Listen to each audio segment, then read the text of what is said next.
ভয়ভীতির কথা বলছিলেন, গুমের কথা বলছিলেন, নির্যাতনের কথা। আপনি নিজেও বিগত সময়গুলোতে বেশ কয়েকবার রোশনালে পড়েছেন। আপনার পাওয়ার সেক্টরে দেশি বিদেশি সংস্থার পরামর্শক হিসেবে আপনি কাজ করেছেন। এই পাওয়ার সেক্টরেও আপনার উপরে নির্যাতন হয়েছে এমন বিষয়টিও আমরা জানি, এবং আপনি গুমও হয়েছেন, নির্যাতনের শিকার হয়েছেন। এই বিষয়গুলো যদি একটু আমাদেরকে বলেন।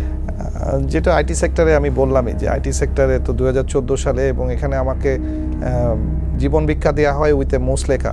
আমাকে মুসলেখা দিতে হয় যে আমি কখনো আইটি নিয়ে কাজ করতে পারবো না, আমি কোনো আইটি বিষয়ে কথা বলতে পারবো না, কোনো দিন কোনো মিডিয়াতে আসতে পারবো না, এবং লেটেস্ট যেটা হচ্ছে যে আমি ওই পার্টিকুলার ন্যাশনাল আইডি কার্ড নিয়ে আর কথা বলতে পারবো। এটা 2014 সালে।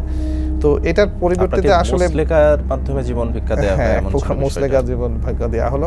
কিন্তু আমি অবশ্য আমার কাজ করেছিলাম, আমি ওই জিনিসটাকে তাদেরকে আমার নিজস্ব ব্যক্তি মানে যতটুকু শক্তি ছিল সেটার একটা পদ্ধতি পেয়েছিলাম। সেটা হচ্ছে আমি ওয়ার্ল্ড ব্যাংকের ইন্টেলিজেন্স ডিপার্টমেন্টকে এটা জানিয়েছিলাম।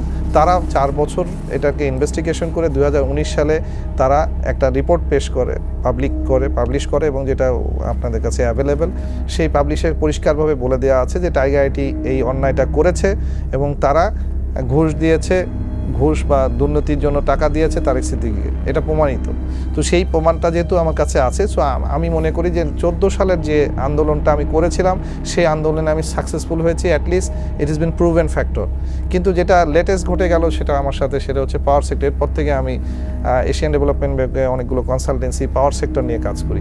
কিন্তু ঘুরে ফিরে দেখা যায় যে এই সিন্ডিকেটটা দে আর সেম। মানে এটার পিছনে কিছু লবিস থাকে, কিছু ডার্টি ব্রেইন ওয়ার্ক, কিছু লোক থাকে, পলিটিক্যাল কিছু ম্যান ইনভলভ থাকে।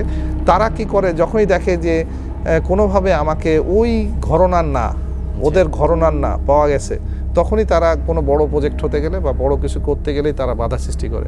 তার ফলশ্রুতিতে আমি একটা জয়েন্ট ভেঞ্চার কোম্পানি খুলেছিলাম, বিদেশি ইনভেস্টর নিয়ে আসছিলাম, নিয়ে এসে টেকনাফে একটা সোলারের পাওয়ার প্ল্যান্ট শুরু করেছিলাম। সেই জায়গার উপরে ওইখানকার স্থানীয় আরেকজন ব্যবসায়ীকে দিয়ে জমি দখল করা, আমার অফিস পুড়াই দেওয়া, এটা পুলিশের কারা ছিল এটার সাথে, এগুলোর সাথে এই পুরা সিন্ডিকেটে ওখানকার লোকাল এমপিকে ইউজ করছে, বদি আমার উপরে ফায়ার করছে, বদি আমার অফিস দখল করতে গেছে, আমার ম্যানেজারকে অ্যাবডাক করে নিয়ে গেছে, অথচ পুলিশের একটা জিডি করাইতে পারি নাই। ওখানকার যে এসপি ছিলেন সে স্পেসিফিক্যালি ওই সিন্ডিকেটের মেম্বার। আপনি একজন সাবেক সেনা কর্মকর্তা হয়ে এই সাপোর্টটা পান। আমি একটা নরমাল জিডি করতে পারি না। সাধারণ মানুষ কোথায় নিরাপদ? সাধারণ মানুষের কথা বাদই দিয়েছে, ওরা মানুষই নাই, ওগুলোকে তারা প্রাণী ভাবে। মানে আমার পর্যন্ত এই মেজর সিনার একটা মৃত্যু আমাকে তখন প্রথমে স্ট্যান্ড করে দেয়, কারণ ওই যেদিনকে তার মৃত্যু হয় তার 1 ঘন্টা আগে ওই লিয়াকতের সাথে আমারও তর্ক হয়েছে। তার মানে হচ্ছে আমি তখন মনে করেছি যে আল্লাহ তাআলা হয়তো আমাকে আরেকটু হায়াত দিয়েছেন, আরও কিছুদিন কাজ করতে হবে আমাকে। আর তাছাড়া কিছু মনে হয় নাই, মনে হয়েছে যে অলরেডি ইটস গন। মানে এত পাওয়ারটা একটা পুলিশ গেইন করতে পারে না যে একজন মিলিটারি অফিসারকে গলায় পাড়া দিয়ে তাকে গুলি করে মারতে হবে। এত জঘন্য কাজ করতে তার দরকার নাই।